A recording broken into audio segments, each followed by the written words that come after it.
Passons donc maintenant au grand C.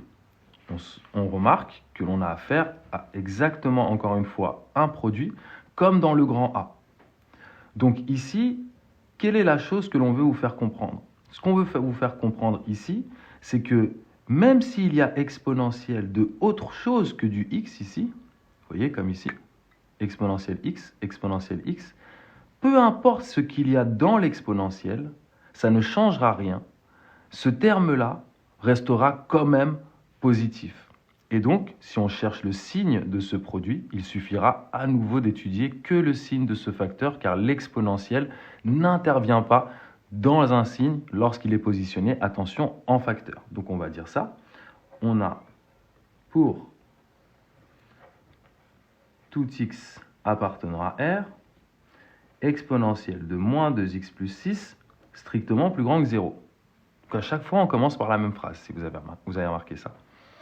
Donc, f de x est du signe de x au carré moins 3x moins 4. On va donc chercher le signe de ce polynôme du second degré. Et ici, on se rappelle que pour déterminer le signe d'un polynôme du second degré, on va utiliser le discriminant. On donne donc les coefficients. On calcule le discriminant. On peut rappeler la formule, b au carré moins 4ac, ce qui donne b au carré moins 3 au carré, moins 4 fois 1 fois moins 4, ce qui donne 9 plus 16, donc 25. C'est strictement plus grand que 0. Donc je sais que ce polynôme-là va être du signe de A, rappelez-vous de la propriété, donc il va être positif à l'extérieur de ces racines. J'ai besoin donc des racines. Je vais donc donner les racines. x1 vaut moins b, donc 3 plus racine de delta divisé par 2a, ce qui donne au final 4. Et x2 vaut 3 moins 5 divisé par 2, donc moins 1. Et donc je peux donner le tableau de signes ici de ce polynôme du second degré. Regardez, hop, moins l'infini plus l'infini. Je mets mes deux racines, moins 1 et 4.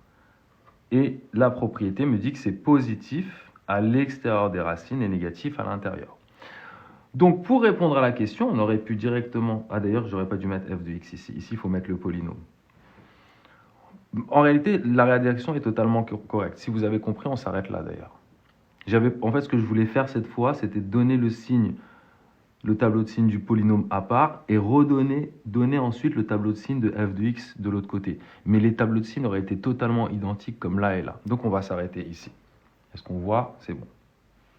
On va s'arrêter là, puisque j'ai écrit f de x et c'est très bien comme ça. J'ai le droit de le faire puisque f de x est du signe de cette chose-là. Et je viens d'étudier son signe, voici son signe, donc c'est le f de x a le même signe. Le signe de cette chose-là. Alors là, on va se dire, mais c'est pas comme tout à l'heure exactement. Parce que jusqu'à maintenant, l'exponentiel, il était en facteur et il était seul. Donc on disait qu'il était positif. Et donc la question ne se posait plus, c'était le signe de l'autre facteur. Mais là, il est à côté d'une autre quantité. Donc exponentielle de x plus 4. Mais ça ne change rien. Si exponentielle de x est positif, eh ben, exponentielle de x plus 4 sera aussi positif. Donc on a... pour tout x appartenant à R, exponentielle de x plus 4 strictement plus grand que 0. Parce que l'exponentielle l'est et que plus 4, c'est strictement plus grand que 0, c'est évident. Donc, f de x sera du signe de moins x moins 3. Étudions le signe de moins x moins 3. Donc, je pose la question à ma feuille, quand est-ce que moins x moins 3 est plus grand ou égal à 0? Parce qu'on a affaire à une inéquation du premier degré. Je fais passer, vous avez plusieurs façons de faire ça, mais celle que vous adoptez tout le temps, c'est celle-ci, c'est que vous faites passer le moins 3 de l'autre côté, et ensuite, vous allez multiplier par moins 1 les deux termes. En réalité, je vous le dis au passage, il y a plus rapide dans ce cas de figure. Quand vous voyez moins x ici tout seul, là, vous le prenez, vous l'amenez de l'autre côté et c'est terminé. Puisque le moins x, il va se transformer en x. Et donc, vous aurez votre réponse. La seule chose, c'est que vous aurez l'inégalité écrite dans un sens dont vous n'avez pas l'habitude. Mais rien ne vous empêche de le remettre dans l'autre sens.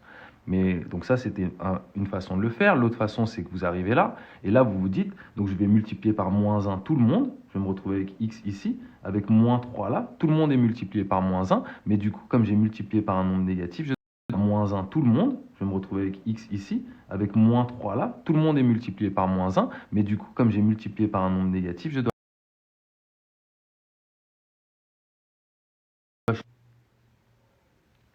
Désolé, j'ai eu un appel. Je me retrouve donc à pouvoir faire le tableau de signes de la fonction f, qui est exactement le même tableau de signes que la fonction moins x moins 3. Puisque, je viens de le dire ici, ils ont le même signe.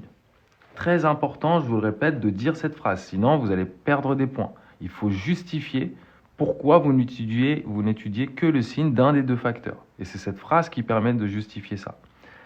Donc, moins 3, c'est la valeur particulière ici. Je sais que ça va s'annuler en moins 3.